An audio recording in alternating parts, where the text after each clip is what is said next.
Marcus had done everything right. He spent 4 years in college, graduated with a 3.7 GPA, landed a financial analyst position at a mid-sized firm in Atlanta earning $74,000 a year. He paid his bills on time. He maxed out his 401k. He showed up early and stayed late. His manager loved him. And then one Monday morning in February 2026, Marcus walked into a meeting he was not invited to and heard his name attached to a number he was not expecting. $74,000. The exact cost the company said it was eliminating. Not because Marcus did anything wrong. Not because business was slow. In fact, revenue was up. The company had just deployed an AI system that could do Marcus's entire analysis workflow. The modeling, the variance breakdowns, the quarterly summaries in 11 minutes. What used to take Marcus 3 days now took a machine less than a quarter of an hour. And they let him go anyway. Now here is the thing that should terrify you. Marcus is not a cautionary tale from some distant future.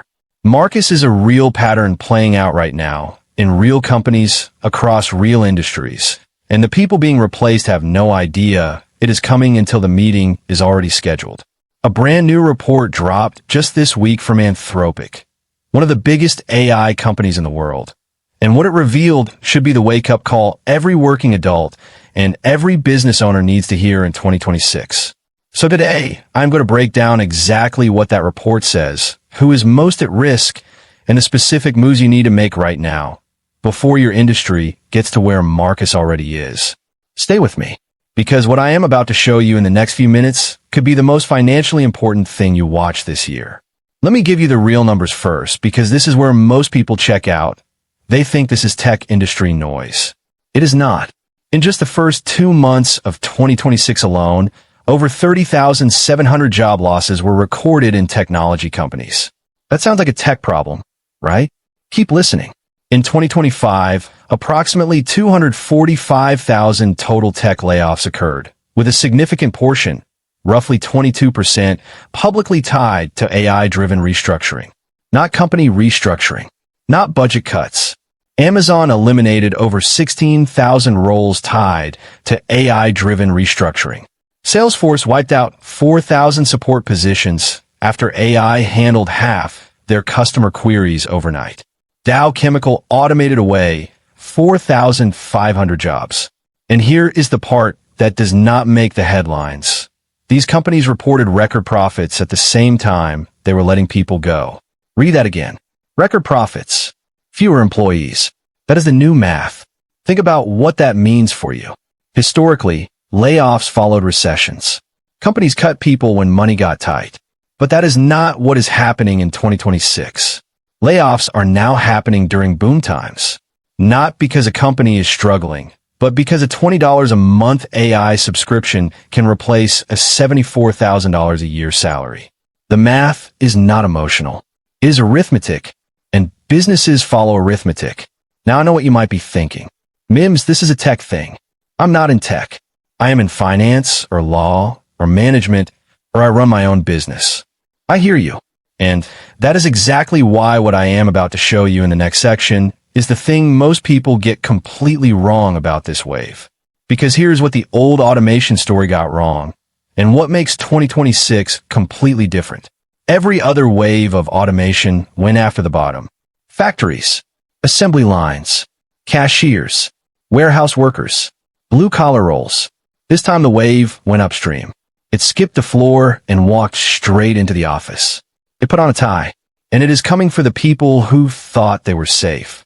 This is where we need to slow down, because this section is personal. Anthropic published its Labor Market Impacts of AI report, and the findings are specific enough to make your stomach drop. Their research compared what AI is theoretically capable of doing against what it is actually being used for right now in professional settings. And the gap between those two numbers is both the most reassuring and the most alarming thing you will read this year. Reassuring because AI has not yet deployed its full capability in most workplaces. Alarming because it is getting there faster than any institution, government, or university is prepared for. Here is what the exposure data shows. Computer science and mathematics roles, 94% theoretical AI exposure. Office and administrative work, 90%. Business and financial operations, 85%. Think about that. If you're a financial analyst, an accountant, a paralegal, a data manager, a logistics coordinator, or a mid-level business operations professional, AI can theoretically perform between 85 and 94% of your core job tasks. Not all of it. Not yet. But the trajectory is pointing in one direction. Now, let us bring this back to our three audiences because this hits differently depending on where you sit. If you're a salary earner like Marcus, the roles facing the sharpest immediate cuts are the ones built on repeatable, logic-based tasks. Entry-level analysts, junior accountants, customer service managers, legal assistants, administrative coordinators. These are the stepping stone jobs, the roles that used to be how you built a career. Research shows a 14% lower entry rate among workers aged 22 to 25 in AI-exposed fields. The career ladder is not just getting harder to climb. For some people, the bottom rungs are being removed entirely. If you're a business owner, the picture looks different, but equally urgent. Every role you currently pay a human being to perform, data entry, customer follow-up, report generation, scheduling, basic financial analysis, social media management, has an AI equivalent that costs a fraction of your current payroll. Your competitors who figure this out first will undercut your prices, outpace your output, and operate leaner than you ever thought possible. If you're not deploying AI inside your business right now, you are not just falling behind. You are funding your own disruption. And if you're watching this through the lens of personal finance, which is where this hits hardest and where people think about it the least, losing a $74,000 income does not just mean a smaller paycheck. It means the $1,200 a month rent you stretch to afford suddenly becomes impossible.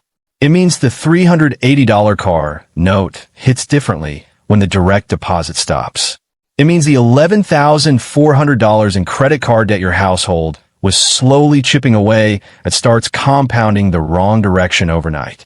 Income disruption is a personal finance catastrophe, and the people who get through it are the ones who prepare before it arrived, not the ones who scrambled after the meeting. We're going to come back to Marcus in a moment. But first, you need to understand the single most important concept in this entire video, because without it, the solutions I am about to give you will not fully make sense. Here is the concept. It is called the adoption gap. And right now, it is the only thing standing between you and the disruption that already took Marcus. The adoption gap is the distance between what AI can do and what companies have actually deployed. Think of it like this. Imagine Adam.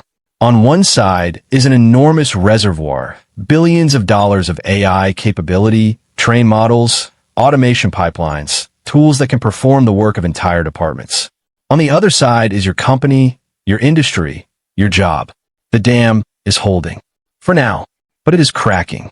And every month, more water gets through. The Anthropic report confirmed this directly. Actual AI usage in professional settings is still just a fraction of what these tools are technically capable of. The legal constraints, the integration challenges, the corporate inertia, they're all buying time. But the researchers were clear. That lag is temporary. The dam does not hold forever. Now here is why this matters for you. And this is the part one I want you to hear clearly. You still have a window. It is not wide. It is not getting wider. But it is open. And the question is not whether AI is coming for your industry. We are past that question. The question is whether you'll be positioned on the right side of the shift when it fully arrives. Let me give you the historical proof that this is the right framing. In 1995, most people did not have email. By 2000, not having email meant you were unemployable in most professional environments. The people who adapted in that 5-year window did not just survive the internet era. They led it. The people who waited, the ones who said that is not my industry or I will figure out later, got left behind in ways that took careers a decade to recover from. 2026 is that 5-year window, except compressed into about 18 months. Now you might be thinking, okay, MIMS, I get it. AI is serious, but I am one person. What am I actually supposed to do about it? I am glad you asked, because this is where we stop talking about the problem and start talking about the moves. And there are specific ones, broken down by exactly who you are. Move 1 is for the salary earner. Become a person who uses AI before you become the person replaced by it. Think about what happened to Marcus. He was not replaced by AI.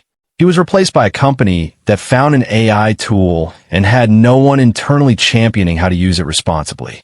The person who keeps their job in Marcus's firm is not the one with the longest tenure. It is the one who walked into that same meeting and said, "I've already been using this tool to do my job in half the time. Let me show you how our team can do the same." That person becomes infrastructure. That person is now very expensive to let go. So here is the practical move. Identify the 3 most repetitive, time-consuming tasks in your current role. The report generation, the data pulls, the first drafts, the scheduling, the summaries. Pick the most repetitive one. This week, not next month, this week, find an AI tool that can assist with that specific task and learn it well enough to demo it to someone at your company. You do not need to become a programmer. You need to become the person on your team who is visibly, confidently ahead of the curve. The salary earner who survives this wave is not the one who works harder. It is the one who works as a human-AI hybrid, leveraging the machine for the 80% of the job that is repeatable while owning the 20% the machine still cannot touch. Relationships, judgment, negotiation, institutional knowledge. That is where your value lives. Protect it, and then use AI to amplify everything around it. Move 2 is for the business owner. Audit your payroll like a CFO who is about to be asked to justify every line. Running a business in 2026 without a deliberate AI strategy is like running a logistics company in 2010 without GPS technically possible. Increasingly absurd, and soon, simply uncompetitive. Your competitor across town. The one who just cut their administrative staff by 40%, automated their customer follow-up, and is now using AI to generate proposals in 12 minutes instead of 2 hours, is not going to wait for you to catch up. They're going to take your clients while you are still deliberating.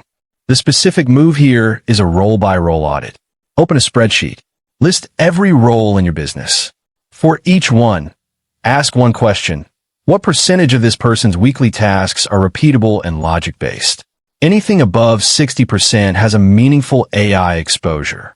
That does not mean fire that person. It means figure out which AI tools can handle the repeatable portion, and then redirect that person's remaining time toward the higher value work only a human can do. Customer relationships, creative problem solving, complex negotiations, strategy. The business owners who thrive through this shift are not the ones who replace all their people with machines. They're the ones who build human-AI hybrid teams, smaller, faster, leaner, and invest the savings back into growth instead of overhead. The ones who do this first get the pricing advantage. The ones who wait get undercut. Move 3 is for your personal finances. And this one matters whether you're a salary earner, a business owner, or both, because the financial floor is what determines whether a disruption becomes an inconvenience or a catastrophe. Let me introduce you to Mia. Mia is a 31-year-old operations coordinator at a logistics firm in Dallas. She makes $68,000 a year, has $4,200 in a savings account, $9,800 in credit card debt spread across 2 cards, and has been meaning to start investing for 3 years. Mia is not broke. Mia is the median. And Mia is one restructuring announcement away from a genuine financial crisis. Not because she did anything wrong, but because her financial position has zero cushion. Now here is what changes everything for Mia before the disruption arrives. Step 1. An emergency fund of 6 to 12 months of expenses, fully funded, sitting in a high-yield savings account. Not invested, not locked up, liquid, accessible. The people who navigate income disruption without permanent financial damage are the ones who have this. The people who do not, they raid retirement accounts, rack up high-interest debt, and spend the next 5 years recovering from what should have been a 6-month setback. Step 2 for Mia, and this is the personal finance angle most people miss entirely.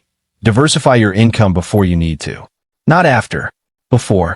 A side income, a skill you can monetize, a rental income stream, a dividend-paying investment portfolio. Any of these creates a financial buffer that a single paycheck job never will. The era of building wealth on one income source from one employer in one industry is the era AI is actively ending. The people who understand that earliest have the longest runway to build something different. And step 3, invest in the companies doing the disrupting, not the ones being disrupted. If AI is the wave, you want to own the ocean. The companies building the infrastructure, the chips, the models, the platforms, are the ones whose valuations reflect what is actually happening in the labor market right now. Your salary may be at risk. Your portfolio does not have to be. Before I bring Marcus back, I want to spend a minute on something that the doom and gloom coverage consistently buries, because this channel does not do incomplete pictures. AI is not erasing work. It is reassigning value within work. The jobs being eliminated are the ones built on repeatable execution. The jobs being created and expanded are the ones built on judgment, oversight, creativity, and human interaction. Cybersecurity professionals are projected to see demand grow by 41.4% by 2033. Healthcare roles, particularly those requiring hands-on patient interaction, are among the least exposed to AI displacement. Skilled trades, electricians, plumbers, HVAC technicians, have a 94% hiring difficulty rate right now because there are not enough of them, and AI cannot rewire your house. Data science and AI development roles are growing faster than universities can produce graduates. And then there's an entirely new category, the human-AI interface roles. Prompt engineers, AI oversight specialists, AI ethics officers, roles that did not exist 3 years ago and are now six-figure positions at companies desperate to deploy AI responsibly. These are not niche technical jobs requiring a computer science degree. Many of them require domain expertise, which means the experienced financial analyst, the seasoned operations manager, the strategic marketing director, combined with the willingness to learn how to work alongside the tools. Here is the reframe that ties this entire video together. NVIDIA CEO Jensen Huang said it best. AI will not take your job. The person who uses AI will take your job. Your competitor is not a robot. Your competitor is a person who got ahead of this before you did. And the gap between those two people is closing every single quarter. Now I promised you a same-day action protocol. Here it is. Execute these before you sleep tonight. Action 1. Run your own exposure audit. Open a Notes app right now and write down your 3 most repeatable, time-consuming weekly tasks. These are your highest risk activities. Knowing them is step 1. Addressing them is step 2, which starts with a 20-minute search for an AI tool that handles exactly that task. Action 2. Check your financial floor. Open your banking app. What is your current savings balance divided by your monthly expenses? That number is your runway. If it is less than 3, you have a priority. Name a specific dollar amount you will redirect to a high-yield savings account starting with your next paycheck. Not eventually. Next paycheck. Action 3. Identify one income stream outside your primary job or business that you could build in the next 90 days. It does not need to be large. It needs to exist. A freelance skill, a consulting offer, a monetizable asset. The goal is not to replace your income. It is to make your income non-binary. One source is fragile. 2 is a foundation. Action 4. For business owners specifically, schedule a 90-minute block this week. Not to implement anything yet, just to audit. List every role. Calculate the repeatable percentage. Identify the 2 highest exposure positions. That audit is the most valuable 90 minutes your business will spend this quarter. Now, let me tell you what actually happened to Marcus. Marcus spent the first 2 weeks after losing his job the way most people do, frustrated, applying for the same role he just lost, and getting ghosted by automated hiring systems. And then he realized he was trying to sell a manual skill in an automated market. He stopped applying and started retooling. He spent 30 days mastering the exact disruptors that took his job. He didn't just learn AI. He learned to build custom GPT agents to automate the data cleaning that used to take him 10 hours a week. He mastered AI-driven forecasting tools like Kensho and Tableau Pulse to spot market variances in seconds rather than days. He learned prompt engineering specifically for financial modeling, ensuring the outputs were audit-ready and hallucination-free. He repackaged himself. He wasn't a financial analyst anymore. His new resume read, AI-augmented financial strategist. He walked back into the market not as a cost to be cut, but as a multiplier. He showed firms how he could do the work of a 5-person junior team by himself, while maintaining 100% oversight. Within 60 days, he had 2 offers. One was for $91,000, a 23% raise over the job he lost. Marcus's story isn't about luck. It's about positioning. The only difference between the version of Marcus that stayed unemployed and the version that got a $17,000 raise was 45 days of aggressive upskilling. You're watching this video. You've already seen the data. Now, execute the protocol. Drop your job title or industry in the comments right now. I want to see where the MIMS Finance community stands, and I will personally respond to as many as I can with your specific AI exposure level and the one move that matters most for your field. And if this video connected with you, subscribe and turn on bell notification, because the next video is something you shouldn't miss. This is MIMS Finance, where we make it make sense.